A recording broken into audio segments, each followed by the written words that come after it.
Ladies and gentlemen. Good evening. Are you ready? Okay, here we go. You're listening to the Deal Room Podcast. Join us as we bring you the inside scoop on business sales and acquisitions. Get across trends in the area and hear the industry's best recount their real-life tips, traps, and experiences. Now, here's your host, Joanna Oakey.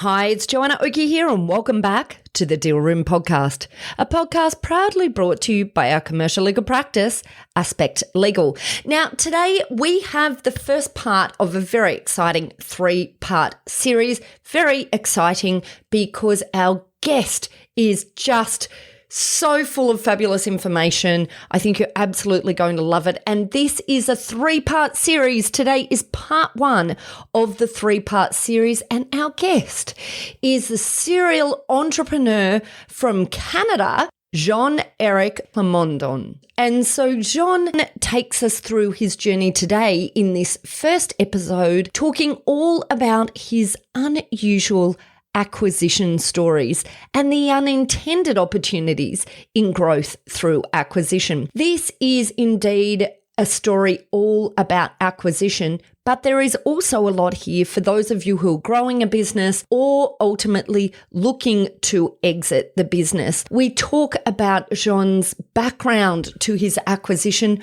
why he acquired, and in fact, why he acquired in multiple acquisitions and what he learned throughout that acquisition journey. And then we will be back with part two and part three, which you will be able to find linked to in your show notes, where we talk in part two about tales of a serial entrepreneur with 4 sales under his belt. And we talk about everything relating to exit and the essential elements to be aware of when you're exiting a business. And in part 3 of our 3-part series, we are talking about innovation. Innovation in business and innovation in acquisitions and sales of businesses. So, without further ado, here we go with part 1 of our 3-part series.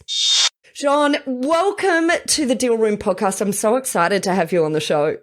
Likewise. Thank you, Joanna. No, do you know what? I know I said I'm excited, but I just want to be clear. I am really excited because you have got such a fabulous story, so many fabulous stories. And this is just the first podcast of many that we're going to do together. But why don't we kick it off with a bit of your quick background, Jean, because one of the reasons I really wanted you on this podcast, and one of my most passionate topics is acquisition for growth, and you have such a good story in that area. So why don't you kick it off? Give us a bit of a background to your acquisition story, and we're going to get to other stories soon. But we're talking about your acquisition story today. Yeah, certainly. So I guess what most people would call a serial entrepreneur. Apparently, I'm not supposed to use the word serial anymore, but I think sounds like serial killer. Is that the Yeah, people are watching too many of those murder mystery shows or whatever. But serial entrepreneur is not a serial killer. It just means I've had a lot of companies. So I've had over 10 companies now, and technically I'm scaling up my 11th as we speak. And I got started in the business world quite early, and doing a little bit of consulting work for a company that was growing quickly, needed some help with systems. And that's when I found my first opportunity to acquire it. The owner at the time was just bored of the company, didn't know you can even sell a company.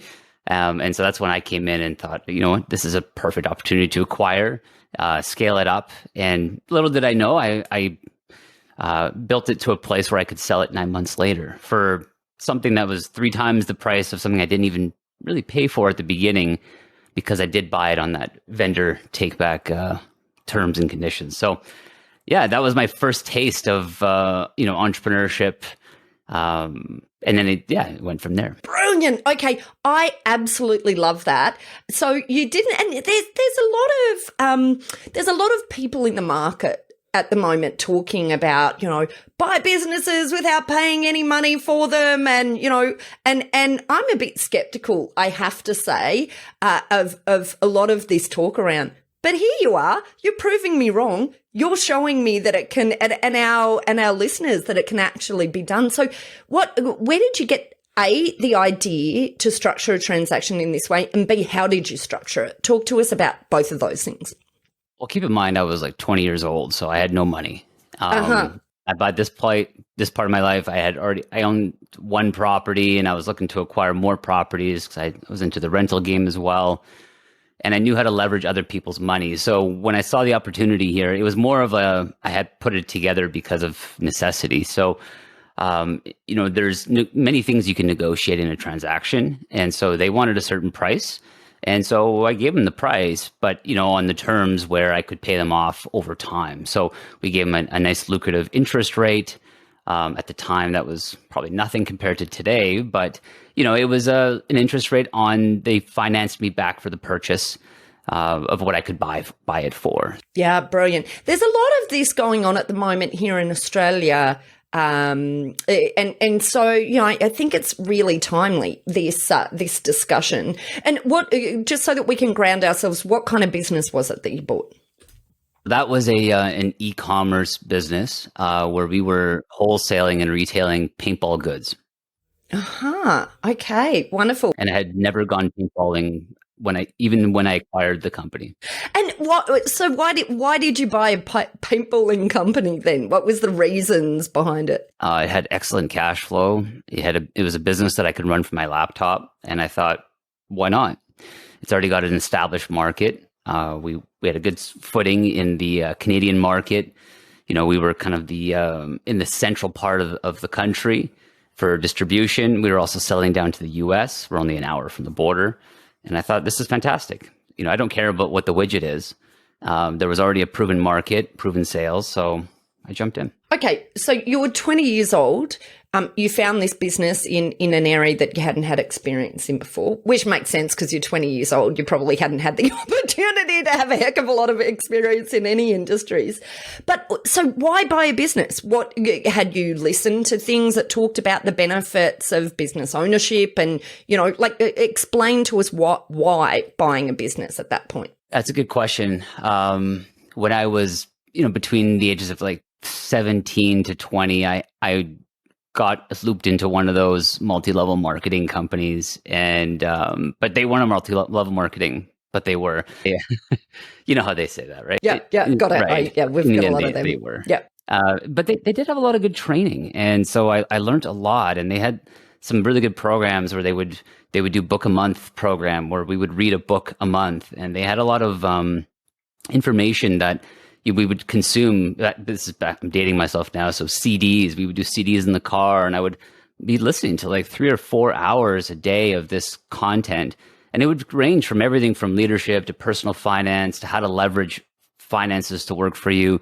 And business was a topic that was often discussed. And to me, that was the ultimate form of self-improvement, but also for leverage.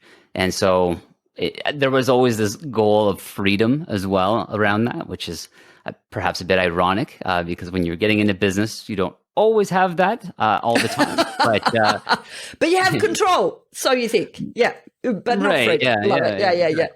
And so nonetheless, that was the idea behind it. That was the dream. And I didn't come from a family of business owners. So, we're French Canadian here in Canada, and generally speaking, like we all kind of just go work for the government. And so all my family members, they all had worked for the government or unions of some sort. And I was kind of the black sheep that just wanted to go do something of my own. And so I didn't have anybody to look up to or family business or any of that stuff in terms of how do I do business. So I just started to network and get out there. And so originally this multi-level marketing company exposed me to a whole bunch of new concepts. I read books like Rich Dad, Poor Dad, and understood the difference between, the quadrants, the ESIB quadrants, which stands for employee, self-employed, investor, business owner.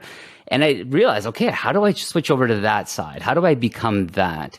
And so when the opportunity presented itself, I structured a deal. Oh, love it.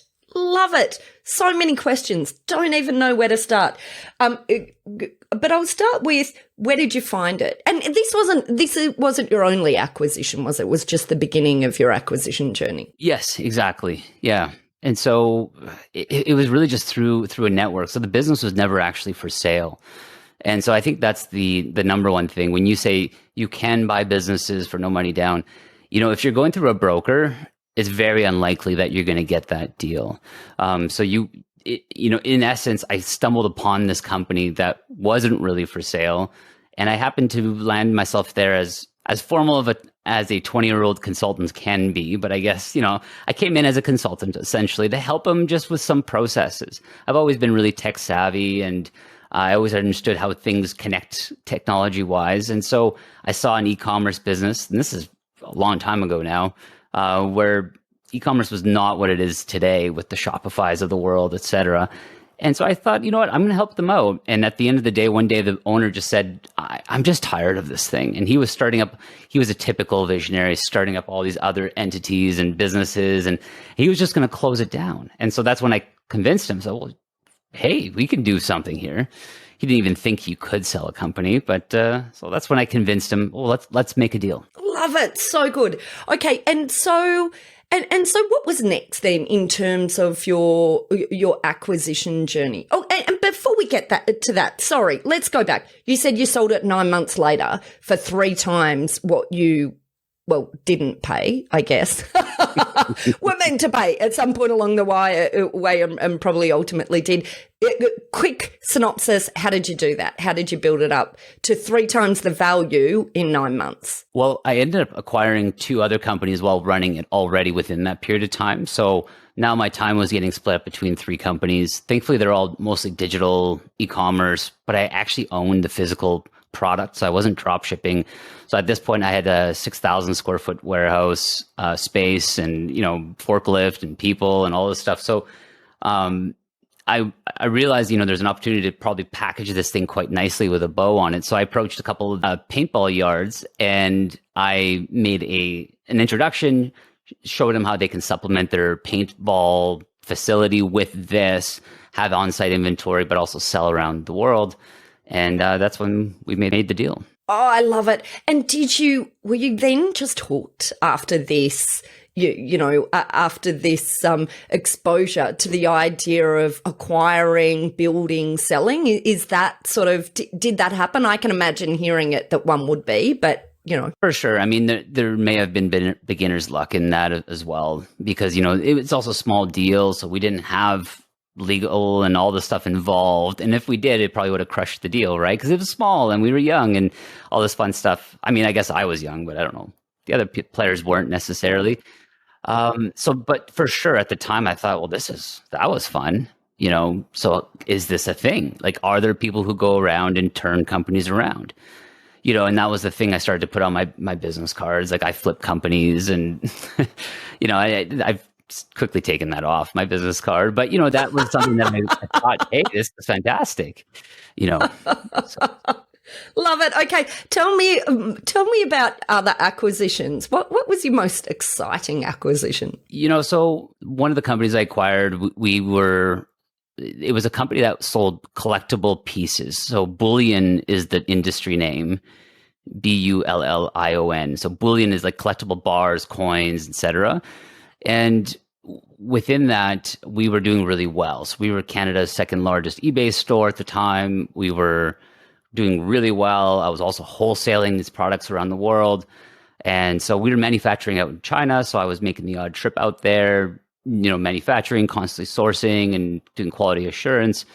I had a warehouse in China, in the US, Canada, and we were shipping all around the world. So it was a good little business. But our biggest and fastest growing commodity or product was copper ingots and copper bars and coins and rounds, et cetera.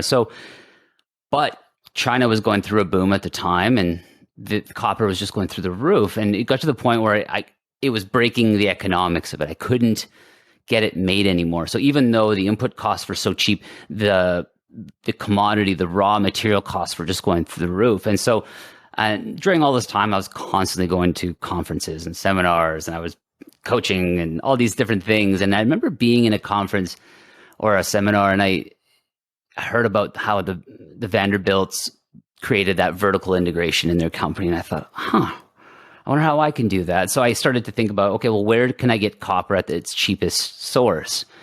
And I landed up on the idea of scrap. So scrap metal is the cheapest form of commodities, of metals, because it's cheaper to even mine it out of the ground. So I went off on a path and went through my network and tried to find scrap yards that I could buy. So I landed in this little town, just probably 20 minutes north of the US border, and was talking to an old couple that are in their 60s, trying to convince them to sell me their scrapyard. And, of course, you can imagine I'm the city boy, not rural at all, and also probably quite young, especially to them. And they're just, but they said, look, we have another yard in another province. So one province west of us, from Manitoba to Saskatchewan. Go check it out, because that might be an opportunity for you to buy. They acquired it in the 07, 08 recession with, how everything unfolded with that. And they said, well, we don't really want it. We acquired it because, someone had to pay us a debt, but check it out. So I went and checked it out, and I thought, this is a gold mine. This is fantastic. There's lots of copper, but there's also all these other metals, mostly like steel, ferrous type metals.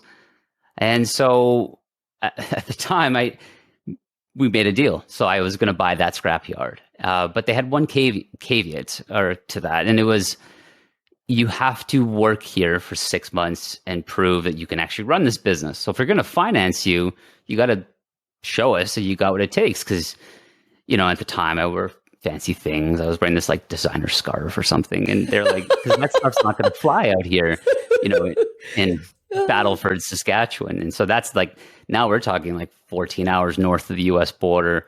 We're so far north now that, the sun in the summertime, like doesn't set till like 11:30 p.m., like that kind of stuff. So long story short, I got my class 1 trucking license. So like heavy truck license. I went and got that in 2 weeks, came back, started driving trucks and learning how to do this, loading scrap metal into trucks, bins, running excavators and loaders. And within that 6 months, though, I got really excited because I was learning very quickly, and I started to see all these inefficiencies, and I started to implement all these things. We installed a new scale. I digitized it. I put cameras in. I equipped everybody with, iPhones. At the time, it was like iPhone 4s. So you can get an idea of when that was.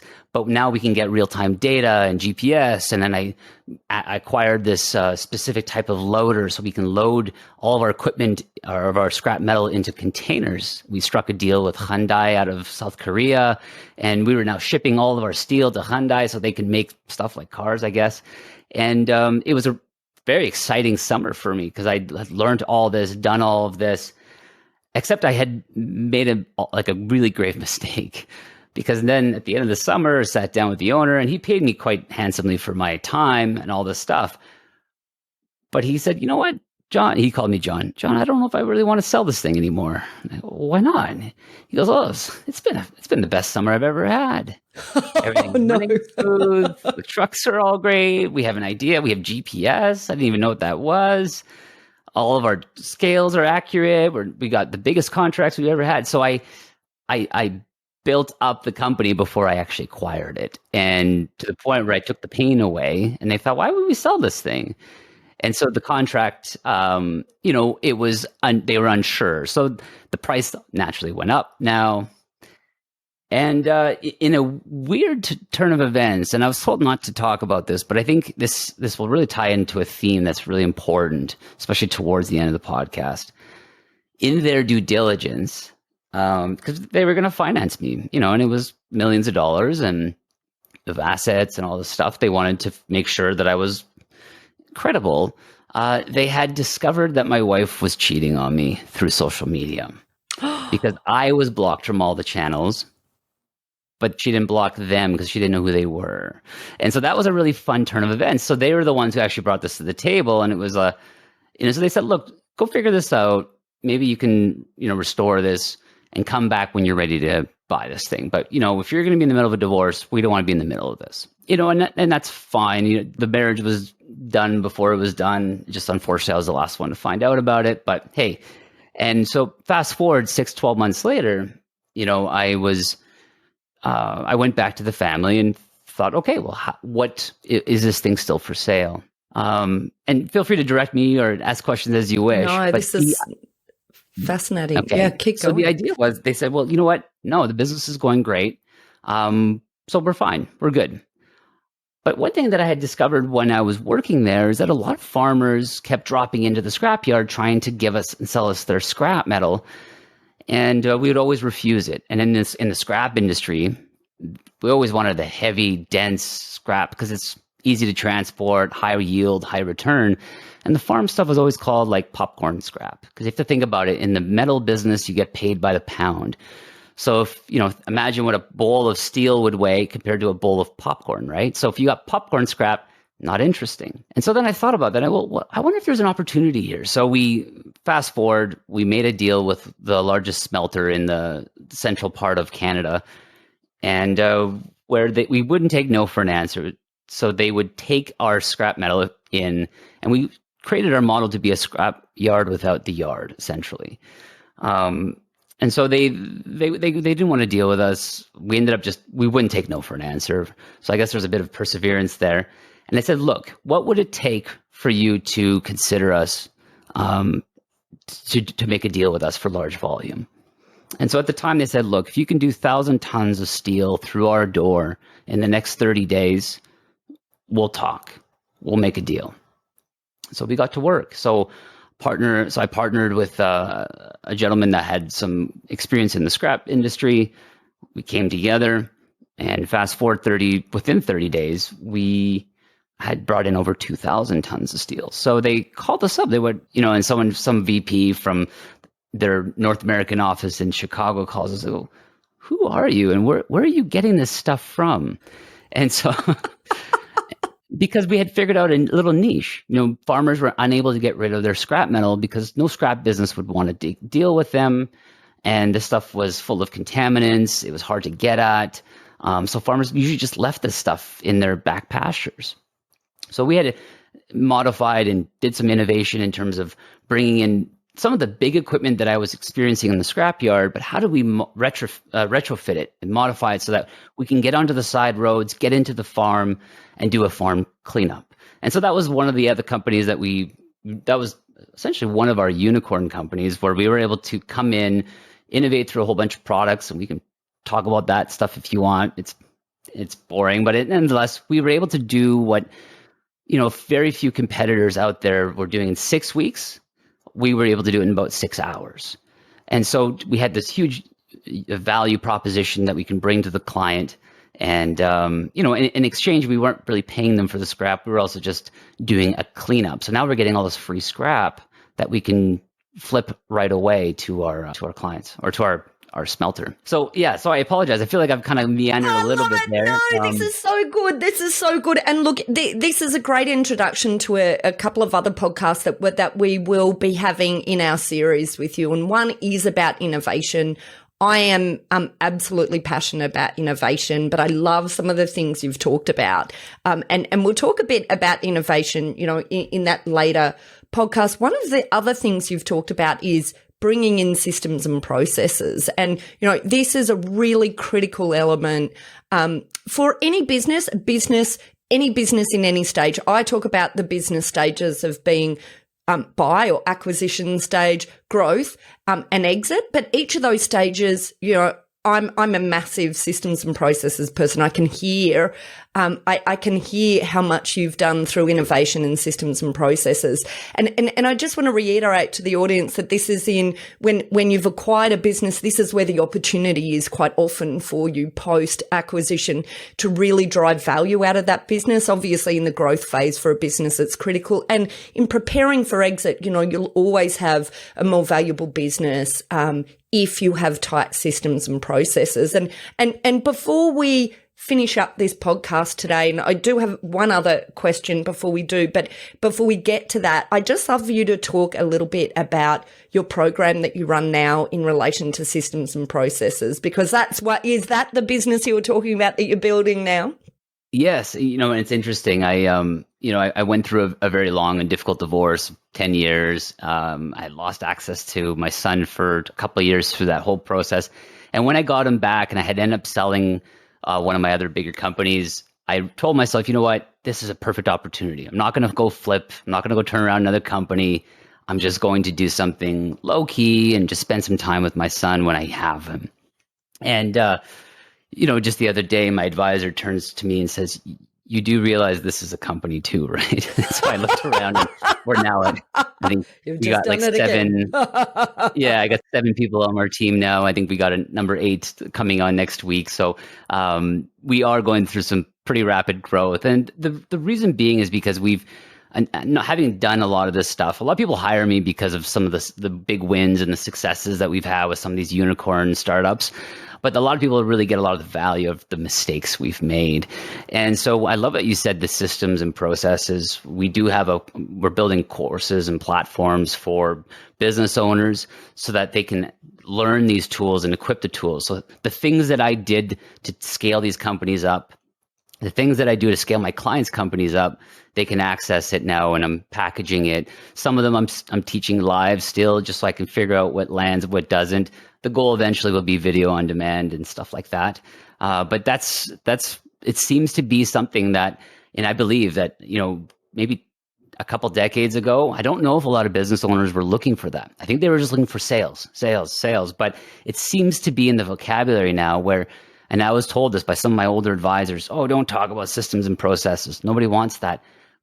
But I'm not getting that. And I think the next generation of savvy business owners or want to be business owners, they understand the value of that. And I think that's why we're just growing so quickly, because people value that and they see that they're going to get consistent results, which gives them peace of mind, predictability in everything, profit, cash flow, and then also staffing now. So there's a lot of great things that come of it. And yeah, we're excited to live vicariously now through all of our clients. Oh, I love that. And how do our listeners find out more about these programs? So we do have we have it on our website. I'm constantly upgrading it and doing it all. I have a marketing team right now that's doing it. So our website, growthstrategy.ca, and it's ironic because a lot of people tell me in my first meeting with them, just so you know, I don't want to grow right now.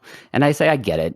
If you don't have systems, you don't want more chaos. I get it. But let's talk about systems, which naturally brings you to growth. So growthstrategy.ca for Canada. And we have a whole section on courses, and we're constantly updating it and rolling it out. Love it. So fabulous. Okay, the one last question before we close this out for this first session together. What is the one key thing that you've learned about acquisitions that you wish you knew right at the beginning?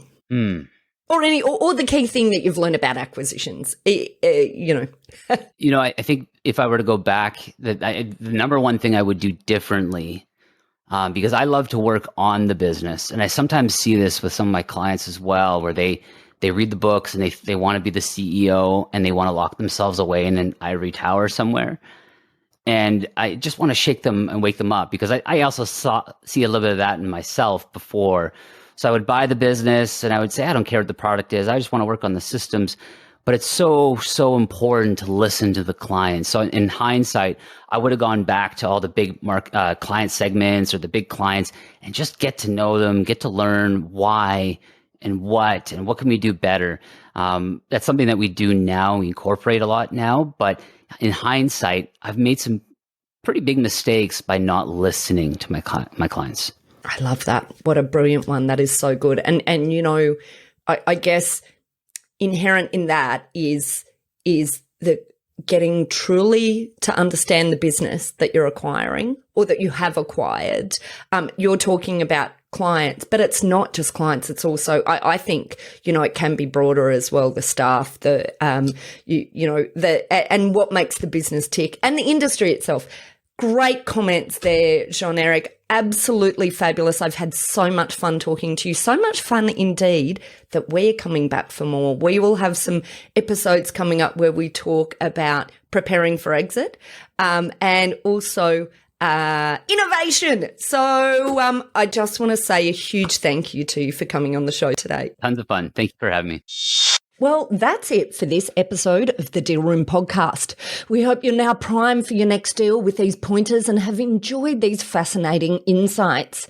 Now, if you'd like more information about this topic, then head over to our website at thedealroompodcast.com. acquisi.com, where you'll be able to download a transcript of this episode, as well as access any contact details and any other additional information we referred to in today's podcast. Now, if you'd like to get in contact with our guests today and the services they offer, you can go ahead and check out our show notes for a link right through to them and their details. You can also book in directly with our legal eagles at Aspect Legal if you'd like to soundboard your next steps, discuss a legal question, or find out more how we can assist, whether that's with buying or selling a business, or perhaps somewhere in between. Now, don't forget to subscribe to the Deal Room podcast on your favourite podcast player to get notifications whenever a new episode is out.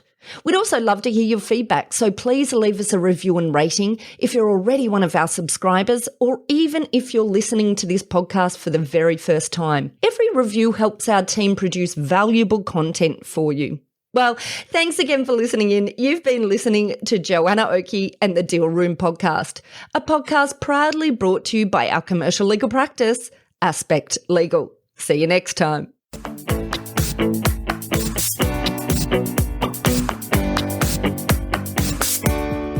I am so very excited to announce that I've hit a non-podcast related milestone and released a book. You might wonder why? Simple. I wanted to help business owners understand the mechanics of deal making and the interaction between three critical phases of business: acquisition, growth, and exit. And so I am very happy to announce Buy, Grow, Exit, a guidebook for business owners and their advisors on how to buy, grow, and guess what? Exit in a way that maximizes value and avoids landmines along the way. The book is available now, so just head over to buygrowexit.com.au to get your copy and to access a whole heap of free resources that will really help you on your journey of acquisition, growth, and exit in your business or in working with your clients. Also, check out our show notes where we will link straight through to that page. Ladies and gentlemen. That will conclude this evening's entertainment. Thanks for listening to the Deal Room podcast. To find out more about this episode and other episodes in the series, check out the show notes or head over to our website at thedealroompodcast.com.au.